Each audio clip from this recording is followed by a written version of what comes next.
Has The Rock just hinted at a WrestleMania return, and is a big debut set for AEW Dynamite tonight? But first, another released superstar looks to be heading back to WWE. Ever since Triple H took over the creative reins of WWE, many previously released superstars have returned to the promotion, and it looks like he isn't done bulking up the roster just yet. According to Wrestling Insider WrestleVotes on Twitter, WWE now have a significant interest in adding Chelsea Green back to their women's division, with her set to head straight back to the main roster. Green was released by WWE back in April 2021, this after months of inactivity due to injury, and with that said, she is potentially now main roster bound. And WrestleVotes would note, I'm told another name WWE has significant interest in bringing back is Chelsea Green. I would think if a deal is offered, it's for the main roster. Time will tell. Since her release, Chelsea has often been booked alongside her real-life husband, Matt Cardona, the former Zack Ryder, who himself had been released by WWE during the pandemic. The two have most prominently worked together in Impact Wrestling, NWA, and GCW, with Green taking inspiration from Francine of ECW, particularly with her Chelsea 469 t-shirt, a nod to the provocative ECW star. As it stands, it appears that there is no plans to bring in Cardona by her side, or at least there was no mention of him in the report, which would split one of the hottest double acts on the independent circuit right now. Green has made multiple WWE main roster debuts and re-debuts in the past, although she has always been haunted by injury each time, and her last match would take place on November 13th, 2020 on an episode of SmackDown where she was on the losing end of a fatal four-way Survivor Series qualifying match alongside winner Liv Morgan as well as Tamina and Natalya. There is no word on when Chelsea will make her return if she does indeed sign, but we'll keep you updated as the story develops.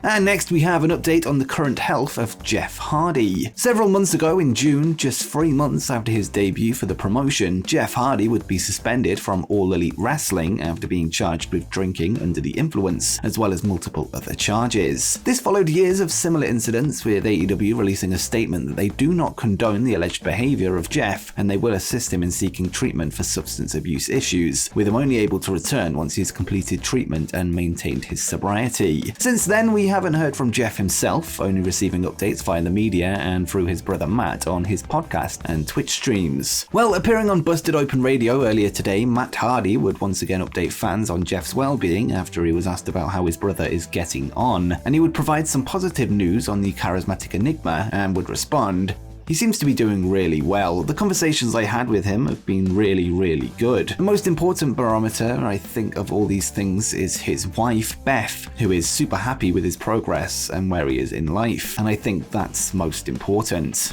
It's currently unclear how much closer Jeff is to a return to television, but the update from Matt is positive news for fans of the former WWE champion, with his health being at the forefront of priorities. But do you think we'll see Jeff Hardy return to AEW at some point in the future? Let me know what you think in the comments down below.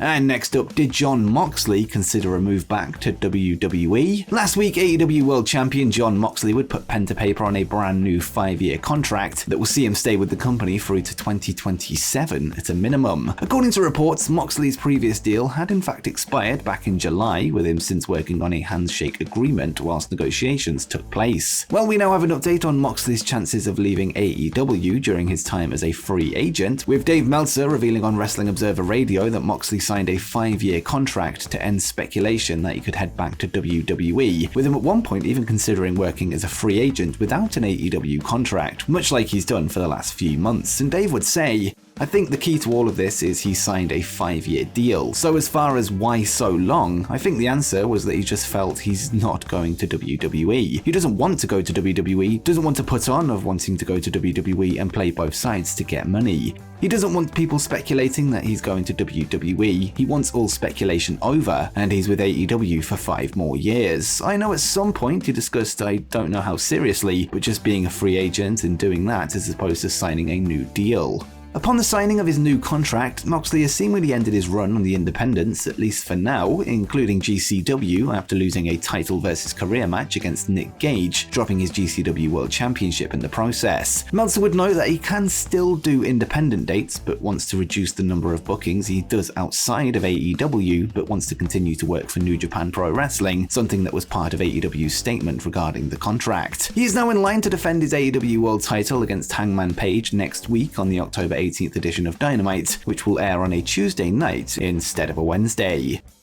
Next up, has The Rock just hinted at a WrestleMania return? For months, if not years, rumors of a Roman Reigns match with The Rock has been rampant, with there now being a perfect stage set for next year at WrestleMania 39, which takes place in Hollywood, California, a place dominated by Dwayne Johnson. In a recent interview with Chris Van Vliet, The Rock would be asked about his cousin Roman, who claimed to be the tribal chief of the Anoa'i family during his run as WWE Undisputed Universal Champion. Rocky would admit to acknowledging his cousin, the tribal chief, praising the recent work of both Roman Reigns and the Usos as part of the bloodline. With that said, in a more recent interview with E! News' The Rundown, the Great One would claim that he is in fact the head of the table, with him noting, "Who is the head of the table? Without saying any names, you're looking into his eyes right now." Rock would then be asked if he is confirming a WrestleMania match with Reigns, something that he denied, although he admitted that talks have taken place, and he would say, "I know I'm going to get a text from him after he watches this. I love the idea of a WrestleMania. I'm close to a lot of people there, but I'm very close to one in particular who we've talked about this. There are so many variables that come into play. I'm a fan of promoting an event and what that could be. I love WrestleMania and I love that word." For now, Roman must go through Logan Paul at Crown Jewel in Saudi Arabia on November 5th, with fans confident that he can overcome his next challenger. As for The Rock, the interest seems to be there from all parties involved, and it seems it's just now a case of whether he will have time in his busy schedule to put movie projects on hold whilst training for an in-ring return. But do you think The Rock will come back for WrestleMania in Hollywood? Let me know in the comments down below.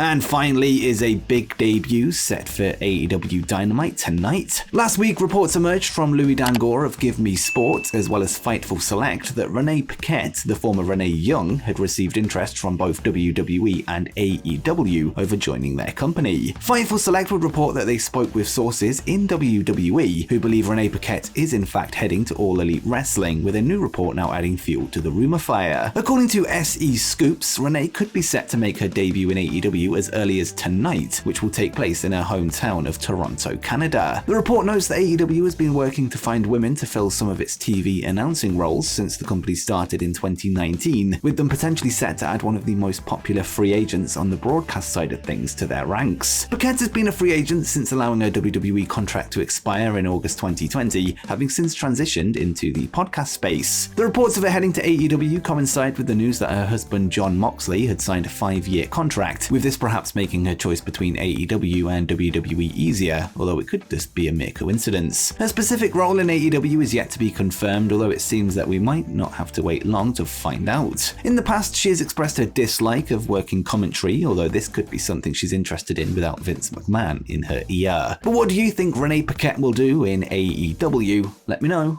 in the comments down below. And before you go, make sure you check out 10 things that you didn't know about AEW's Hook.